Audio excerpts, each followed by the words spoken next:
Everyone, a very warm welcome to Virtue Baby. अभी तक एक खूबसूरत सफ़र पर हम शुरुआत कर चुके हैं। एक वो सफ़र जो मुझे पेरेंटहुड की तरफ लेकर जाता है। शायद हम ये जानते ही नहीं थे कि जो ये साथ है ये तभी से शुरू हो जाता है जब बेबी मेरे अपने अंदर होता है, क्योंकि हम तो इंतज़ार करते हैं कि जब वो बाहर आएगा तभी सब बातें करेंगे, तभी सब कुछ होगा। लेकिन इस श्रृंखला में हम जान पा रहे हैं कि क्या कुछ बेबी जब हमारे मदर के वूम में होता है तब क्या कुछ परिवर्तन हो रहे होते हैं, और कितना इम्पॉर्टेंट है मदर का जो पूरी मेंटल और इमोशनल हेल्थ है, और ख़ासकर फिजिकल भी जिस पर हम ज़्यादा ध्यान देते हैं, लेकिन इमोशनल और मेंटल हेल्थ का बेबी पर कितना असर पड़ता है और पूरे परिवार पर भी। आज कुछ और बातें करते हैं, जानते हैं कि अगर मदर स्ट्रेस में है या एंग्जाइटी है तो क्या उसकी प्रेगनेंसी पर भी असर पड़ सकता है। इस पर बात करने के लिए हर बार की तरह हमारे साथ हैं जानी मानी गायनेकोलॉजिस्ट डॉक्टर नितिका सोबती।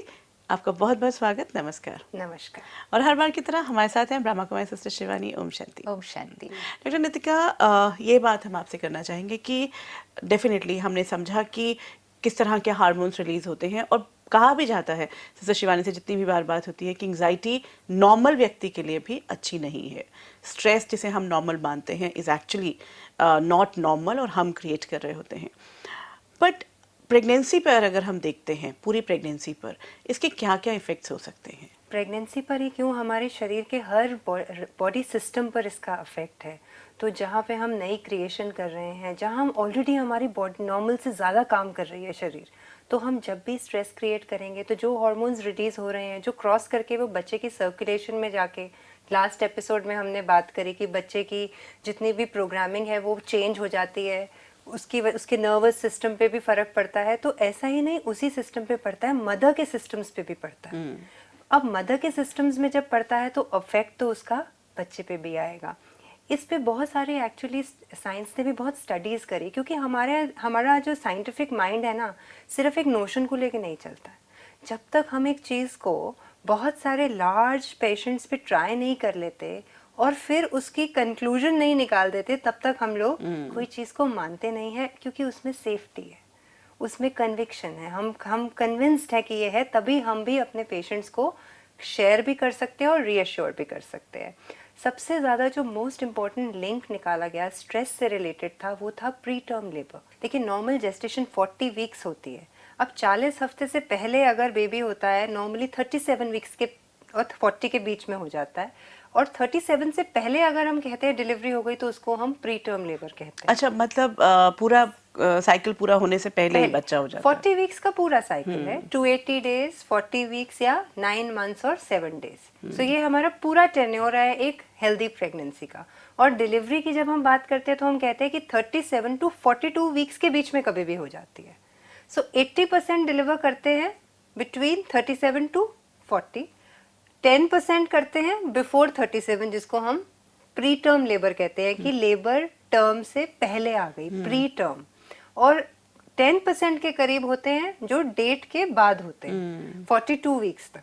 ठीक है, तो अब उसमें देखा गया कि स्ट्रेस एक बहुत इंपॉर्टेंट रोल प्ले करता है। और वो स्ट्रेस, फिर उन्होंने कहा स्ट्रेस भी तो बहुत तरह का होता है, क्योंकि जैसे हमने पहले भी बात करी कि ये हमारे को मैनेज करना है, एक हमारा लाइफस्टाइल मैनेजमेंट होना चाहिए बिफोर हम प्रेगनेंसी कर रहे हैं। और आजकल तो उसको नॉर्मल मानते थे, अभी भी बहुत सारे नॉर्मल मान रहे हैं। सो वो वाला स्ट्रेस है। और एक जब प्रेगनेंसी हो गई तो प्रेगनेंसी इंड्यूस्ड एंग्जाइटी या स्ट्रेस हम वर्ड यूज़ करते हैं, तो उन्होंने प्रेगनेंसी इंड्यूस्ड एंग्जाइटी को पैरामीटर बना के स्टडी करी, और उन्होंने उसके अंदर अबाउट 3000 से 4000 लेडीज़ को एनरोल किया। और फिर उन्होंने देखा कि जिसमें जो प्रेगनेंसी रिलेटेड एंग्जाइटी थी, उनमें 12% ज़्यादा में टाइम से पहले लेबर आई। तो कंक्लूजन ऐसे निकला। बट ये नहीं है कि 10% कारण है तो सारा ही कारण हम इसको दे दें। बट अगर हमारा कोई भी इम्पोर्टेंट कारण जो कहीं ना कहीं हम अगर कोशिश करें तो हम रोक सकते पकड़ सकते हैं। ऑल्दो इट्स अ लर्निंग कि मुझे भी अगर अपने स्ट्रेस को कैसे पकड़ना है मुझे सीखना पड़ेगा। बट अगर हम किसी चीज़ की और जाना चाहते हैं तो हम उसको मैनेज कर लेते हैं। तो हम इतना भी अगर 0.1% भी रिड्यूस कर दे एक इंसिडेंस को, तो हमारे लिए इम्पोर्टेंट है ये। ऐसे ही करते हुए लो बर्थ वेट बेबी, क्योंकि जैसे ही बेबी का वेट जो होता है वो वैसे ही जाता है जैसे मदर का ब्लड फ्लो जाता है। जो हम खा रहे हैं, जो हम सोच रहे हैं, जो हमारी सर्कुलेशन में है, हमने डिस्कस किया कि वही हमारे प्लेसेंटा के थ्रू ट्रांसमिट होके बच्चे को कॉर्ड के थ्रू सारे ऑर्गन्स में उसको वो ब्लड से नरिशमेंट मिलती है। तो अगर हमारे स्ट्रेस हार्मोन ज़्यादा हैं, जिसकी हमने बात करी थी, अब तो हमारे दर्शकों को भी कॉर्टिसोल का नाम याद हो गया होगा, तो वो ज़्यादा गया, तो वो ज़्यादा जाता है तो वो हमारी थोड़ी सी जो नसें होती है ना उनको सिकोड़ देता है। ओह, अब अगर एक आर्टरी में ब्लड का फ्लो कम हो जाएगा, थोड़ी सी उसमें रेजिस्टेंस भी आएगी और थोड़ा उनका डायमीटर भी छोटा होगा, तो क्या होगा, ऑटोमेटिकली Blood कम flow ब्लड कम हो जाएगा। जाएगा, तो फिर क्या होगा, लो बर्थ वेट बेबी, जिसको हम कहते हैं थोड़ा जो हमारा नॉर्मल बर्थ वेट हम मानते हैं 2.5 टू 3.5 केजी अच्छा, का, तो वो कमजोर होगा बच्चा। थोड़ा सा, बिकॉज उसको ब्लड कम मिला। और इसी कारण से और एक चीज हम जोड़ सकते हैं कि क्योंकि ब्लड फ्लो जाने में मुश्किल होगी तो ब्लड प्रेशर की भी प्रॉब्लम आ सकती है, जो Okay. थोड़ी ज्यादा है। तो और वो कई पेशेंट्स में देखा गया है कि during pregnancy blood pressure high हो जाता है, एक हाँ। डायबिटीज भी होती है। डायबिटीज, अब सब चीजें इंटरलिंक्ड है। जैसे हमारे एडल्ट में ब्लड प्रेशर, डायबिटीज, हाइपरटेंशन होना, डायबिटीज होना, इनको हम लाइफस्टाइल डिजीजेस मानते हैं। इसी तरह मदर के अंदर भी इनकी जो प्रोबेबिलिटी है वो बढ़ जाती है। क्योंकि अगर हम छोटी सी चीज़ हम आपको समझाना चाहें, जैसे बीपी हाई होने से क्या होता है एक एडल्ट में, कहते हैं, हम सबने पढ़ा है थोड़ा बहुत, फाइट एंड फ्लाइट रिस्पॉन्स। हाँ, एड्रेनलिन रश होता है, जिनमें वो ज़्यादा है उनके अंदर बीपी ज़्यादा होने के High. चांसेस हैं। अब जैसे ही मदर में ये होता है, वैसे ही स्ट्रेस क्रिएट करने से यही हार्मोन ज़्यादा इंक्रीज हो जाते हैं, तो फीटल सर्कुलेशन में भी वो पास हो जाते हैं और वो उसमें रेजिस्टेंस बढ़ा देते हैं, वो जो प्लेसेंटा की आर्टरीज हैं उसमें भी। तो इस वजह से मदर को हाई बीपी हो जाता है।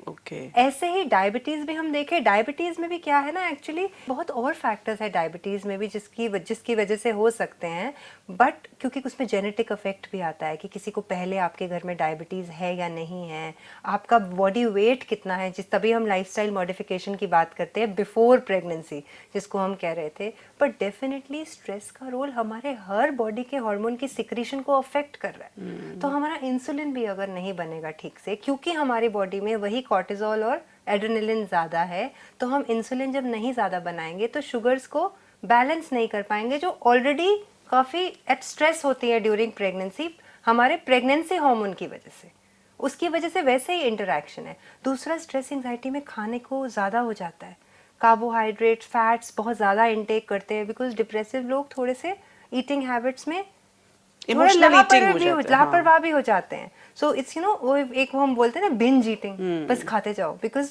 माइंड हमारा जो है ना बहुत क्लैरिटी से नहीं वर्क कर रहा होता। सो दूसरा उसका एंगल ये है कि उसकी वजह से भी थोड़ी सी डायबिटीज का इंसिडेंस बढ़ जाता है। तो अब बताओ, मेजर तो सारे ही कवर हो गए, बिल्कुल। नॉट कि ये यही कारण है, बट जो ये हमारे, मुझे लगता है थोड़ा हमारे हाथ में ये कारण है। डॉक्टर नितिका, ये जो प्रेगनेंसी इंड्यूस्ड ये स्ट्रेस है, इट मींस कि प्रेगनेंसी के दौरान जो रिलीज होते हैं केमिकल्स? नहीं, ये प्रेगनेंसी इंड्यूस स्ट्रेस जो स्टडी उन्होंने करी ना, वो इस पे नहीं करी। उन्होंने करी कि जैसे बच्चे की हेल्थ को लेके, अपनी हेल्थ को लेके, कि मेरे से एक परफेक्ट क्रिएशन हो पाएगी या नहीं, अच्छा, बच्चे से मेरा जुड़े जितने बच्चा क्वेश्चंस हैं, हेल्दी होगा हाँ, कि नहीं, मेरे बच्चे को कोई मेंटल प्रॉब्लम तो नहीं होगी, फिजिकली वो डिफॉर्मिटीज तो नहीं होंगी, कुछ उसके अंग सब ठीक रहेंगे।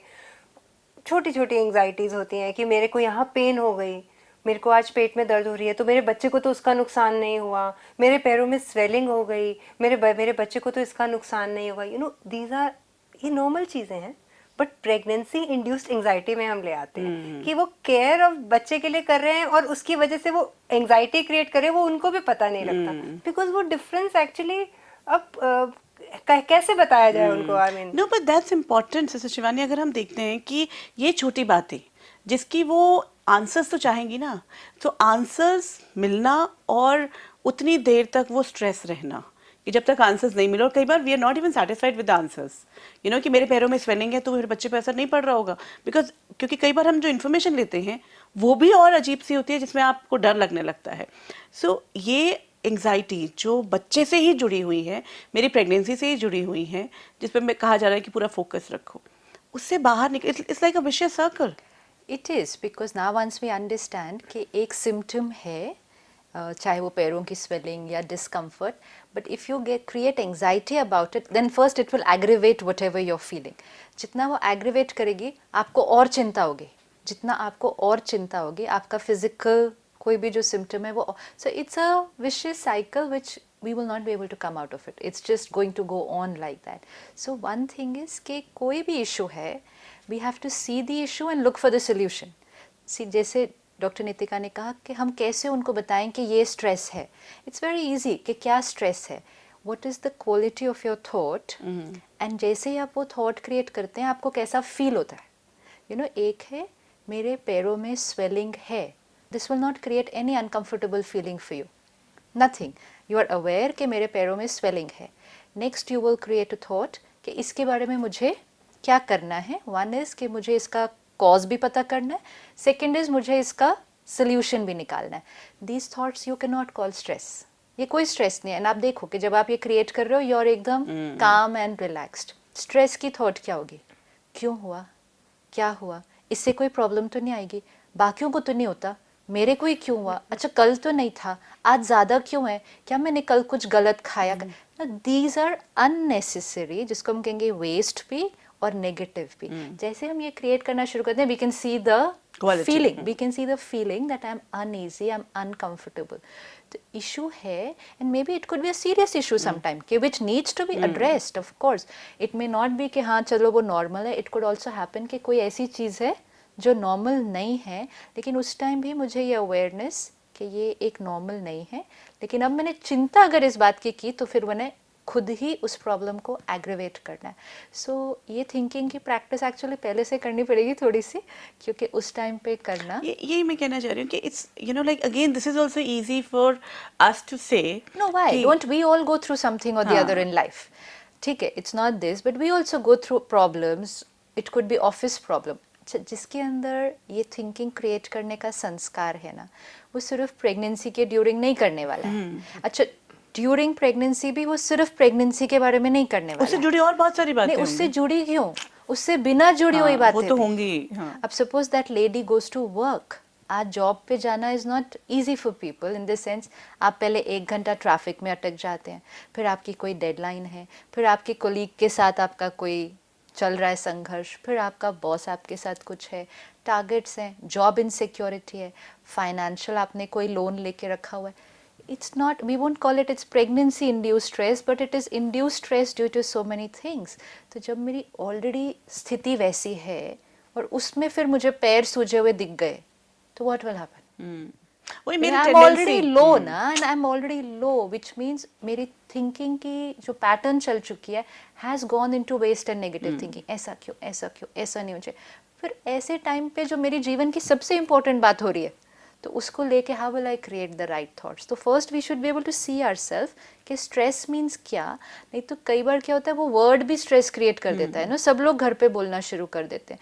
कई बार आप देखो, कोई बोलता है मुझे ये ऐसा है, तो आसपास लोग बोलते हैं चिंता नहीं कर. ओके, मेरे को चिंता नहीं है, लेकिन वो है. सो कई बार चिंता क्रिएट करने की बात पे भी बहुत चिंता क्रिएट हो जाती है घर में. So that we have to take care the thin line between concern and worry. Concern है, होना भी चाहिए, केयर करना भी है, लेकिन थॉट चेक कर लो, सोल्यूशन पे जाओ. वाई हुआ, हाउ हुआ, दूसरे को नहीं हुआ, ये सारी thoughts anxiety, and you will automatically immediately see कि, एंड फिर ये इसी का फिर वो ब्लड प्रेशर और डायबिटीज पे असर आ जाएगा फिर डेफिनेटली. नो, एक ये जो आपने कहा ना कि worry and concern thin line है, वो उस थिन लाइन को आइडेंटिफाई करना इतना इजी नहीं है. आप कोई भी एक आज अपनी प्रॉब्लम ले लो, आज आपको जो तंग कर रही है, whether it could be due to pregnancy, whether it could be any aspect of your life, आप उस प्रॉब्लम को, क्योंकि अभी आप एकदम नॉर्मल होके बैठे हुए हैं, अब आप उस सिचुएशन में नहीं है. क्या होता है, सिचुएशन के अंदर जब हम हैं, you know when you facing the situation, तब हम अवेयर नहीं रह पाते वो थिंकिंग की. सो ये सारी एक्सरसाइज तब करना जब कोई सिचुएशन नहीं है, सो दैट आप अपना ही देख पाते हैं कि this is when I create stress and this is I could have done it like this. तो आप अपनी आजकल की पिछली कोई भी एक बात को ले लीजिए, when you got little uncomfortable, and हम सबके साथ हो रहा है, we all go through it. बाद में हमें रियलाइज भी होता है कि यू नो कई बार क्यों किया, या सी अभी क्यों किया, राइट, तो क्यों किया, I went through all that. तो जब वो बाद में वो फीलिंग आई ना कि क्यों किया, तो only that is not enough सोचना कि क्यों किया. उस टाइम ये देखना मैंने क्या क्या सोचा था, ये तरह की सोच ने स्ट्रेस क्रिएट किया, I could have thought like this. ये थोड़ी एक्सरसाइज की नेक्स्ट सिचुएशन में काम आएगी. जो आप अभी कह रहे हैं ना, मैंने उस समय ऐसा क्यों किया, तो अपने मन को तो ये भी तो सिखाना पड़ेगा, अच्छा ऐसा नहीं करना था तो क्या करना था. You have to treat your mind like a child. आप अगर बच्चे को बार बार बोलोगे ऐसा क्यों किया, ऐसा क्यों किया, बच्चे को ये नहीं बताया नेक्स्ट टाइम भी तो बात आएगी, 2 घंटे बाद ही आ जाएगी. ऐसा करना, that's the art of teaching your mind कि what you should create when you are in a problem. क्योंकि चैलेंज और प्रॉब्लम रोज आती है, दिन में कई बार आती है. नहीं सिखाएंगे. अभी अगर आप ये पूछो ना मन से ऐसा क्यों किया, तो ये तो बोल दिया और नुकसान हुआ, गिल्ट भी क्रिएट कर दिया, ऐसा क्यों किया, ऐसा क्यों किया, फिर देन अगेन दिस इन्फॉर्मेशन के बाद ये क्या तो फिर तो और created guilt so much for my child. Yes. तो पर ये सब करने के बाद जब 2 घंटे बाद कोई बात आएगी ना, सेम क्रिएट कर देंगे वापस. So do this little exercise कि उस सिचुएशन में what are the other things, options of my way of thinking, क्योंकि वो person to person which I could have done, you know, which I could I have could have thought. thought also. Yeah. Problem वही. हाँ, actually हम लेकिन thoughts पे thinking. तो वही ना, उस टाइम पे तो डूइंग में इतने हैं. लेकिन फिर कि स्ट्रेस thought- तो वहीं पे क्रिएट हो रहा है ना, डूइंग में नहीं आ रहा, थॉट लेवल पे आ रहा है. So we do these little little exercises with ourselves and not just the mother but the whole family. यहाँ मैं एक बात करना चाहती हूँ कि ये जो आपने अभी बात कही थी ना कि जब वो कहते हैं कि चिंता नहीं करना, तो उससे खुद ही इतनी चिंता हो रही होती है आसपास वालों को. Are they able to identify whether they are worrying और not? They are worrying at that time. या दे डेफिनेटली. एंड जितना आप देखो जब कोई बोल रहा होता है ना किसी को कि चिंता नहीं, आपकी उनकी अपनी एनर्जी दिखाई देती है. उनका इंटेंशन बहुत अच्छा है. उनका इंटेंशन है कि ये चिंता नहीं करे, यू नो, ये चिंता नहीं करे. लेकिन खुद अंदर कैसी कैसी थॉट्स चल रही हैं, क्यों हुआ, क्या हुआ, कहीं प्रॉब्लम ही ना हो, इसको हाँ. बताना नहीं है, हम डॉक्टर से बात कर लेते हैं, यू नो, हम उससे पूछ के आए इसके. अच्छा, कई बार हमने कुछ चीज छुपा रहे होते हैं, पेरेंट्स से नहीं बता रहे होते, सो वो हमारी तो सारी वो भी तो तो हमें thought चल पहले रहे थे. चेक करना पड़ेगा कि क्या हम चिंता कर रहे हैं. अगर घर में कोई एक भी स्टेबल रहेगा ऐसे टाइम पे, वो सबकी एनर्जी इसको ठीक कर देगा. So let us take first the responsibility. It could be the husband हो सकता है, मदर इन लॉ हो सकती है, कि ठीक है वो बहू अभी नहीं काम डाउन हो पा रही ना, it's okay, first let me काम माई सेल्फ डाउन. फिर मेरी vibration, not words, just even if you just go and sit with the person and hold their hand, just आप बैठ जाओ उनके साथ. क्योंकि कई बार किसी को आप ये बोलो नहीं डोंट वरी, वो थोड़ी हो जाएगा बोलने और से. गुस्सा तो ही नहीं चढ़ हो जाता है जाएगा. कई बार कि हाउ डू यू नो कि मेरे को क्या हो रहा है. अब जैसे इन्होंने कॉम्प्लिकेशंस बताई, इमेजिन कि एक लड़की अभी अभी हॉस्पिटल से घर आई है एंड उसको ये पता चला है कि ड्यूरिंग द 5th और 6th month of pregnancy now she is got diabetes. Just the thought, if I just think of it now कि ये थॉट, ये इंफॉर्मेशन मुझे मिली है, बहुत एंजाइटी क्रिएट करती है. अब वो and lady, it's such a big shock for my self it's a shock कि मेरी अब जिंदगी वो में ये हो लेडी गया. घर आई और अगर घर के उसको सब लोग बोलेंगे कि चिंता नहीं करो, it's not gonna work. It's not, words don't work at such time. या उसको पता चला है कि उसके बच्चे में कोई प्रॉब्लम है, वो घर आई है, शी इज लिटरली क्राइंग, वो रो रही है, एंड तब कहीं नहीं चिंता नहीं करो, हाउ विल इट वर्क. उस टाइम हमें ये ध्यान रखना है कि इसकी चिंता अभी कम नहीं हो सकती, थोड़ी देर उसका एंग्जाइटी है, रहेगा. हम अपनी वाइब्रेशन को चेंज कर लें, कि हम अपनी थिंकिंग को चेंज करें, सब ठीक होगा, इट्स फाइन, हम अब से ध्यान रखेंगे. यू नो, ये अपनी वाइब्रेशन को चेंज करके उसके पास जाके सिर्फ बैठ जाओ and give power instead of giving knowledge. Advice नहीं देनी है, इस समय नहीं काम करेगी. And you know that time the mother feels इनको क्या समझ में आ रहा है, you know, then it creates different energies. Just give love, silent love without saying anything. Don't even overdo it. Yes. Just be there and let your vibrations radiate to the other person. ऐसे समय पे जब वो just ये information लेके आई है, I don't think words will not work, के stress नहीं लो विल नॉट वर्क. अगर घर के बाकी मेंबर्स उस समय थोड़ी सी मेहनत कर ले कि हम चिंता नहीं क्रिएट करें, हम फिर वो वाइब्रेशन दें, it will help. Definitely. In fact, that's a very important thing, क्योंकि जो होना है वो तो होना ही है.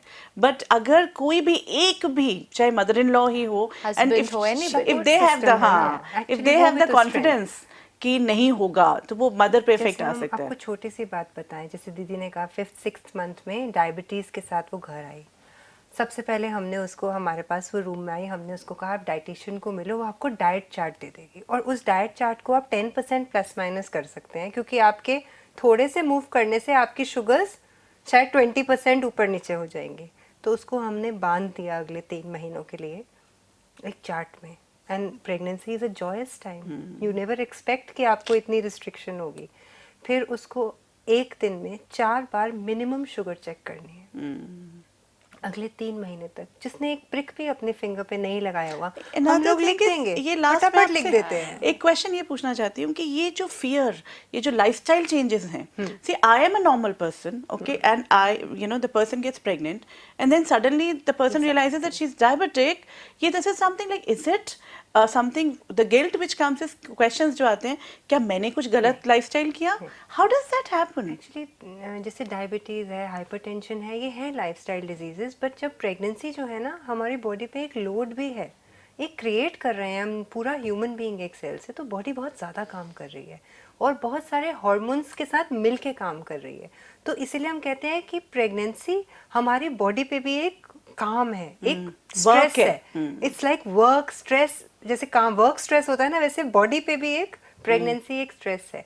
तो जो हमारे जीन्स के हिसाब से जिनको लेट जाके बीपी होना है, ब्लड प्रेशर हाई होना है, डायबिटीज़ होनी है, तो उनको प्रेगनेंसी में थोड़ा होने के चांसेस बढ़ जाते हैं, बिकॉज शरीर पे नॉर्मल से ज़्यादा लोड ऑलरेडी है। तो अगर हम यहाँ जैसे हम बोलते हैं ना कि पहले से ही अगर हम थोड़े लाइफस्टाइल मैनेजमेंट करेंगे, तो जैसे हम आफ्टर द एज ऑफ 40-50 जब हम कहते हैं कि चांसेस बढ़ जाते हैं ये सारी लाइफस्टाइल डिजीजेस की, हम उनको डिले कर देते हैं अपने मेंटल हेल्थ, मेंटल मेकअप को इम्प्रूव करके, अपने आप को ईजी रख के। तो प्रेगनेंसी से पहले भी हमारे को ये ना हो, इसकी पॉसिबिलिटी बढ़ जाती है इन सब चीज़ों अगर हमने अपने लाइफस्टाइल को ठीक रखा है। आई वाज जस्ट थिंकिंग कि सपोज घर आए ये इन्फॉर्मेशन के साथ, उस समय आप जो फैमिली है, एक है कहना कि चिंता मत करो, बट व्हाट अबाउट उस टाइम अगर फैमिली ये बोले कि मैंने तुमको बोला था ना ये नहीं करना, देखा ये हुआ ना, देखा मेरा नहीं सुना, बिकॉज ये चीनी हमारे खाती अंदर थी, बहुत मीठा खाती थी, ना कब से कह रहे थे खाते चॉकलेट्स, थे। हाँ, So, कोक पीती full थी, family has to cold drink realize, पीती थी, हाँ। वही हो जाता है एक्चुअली।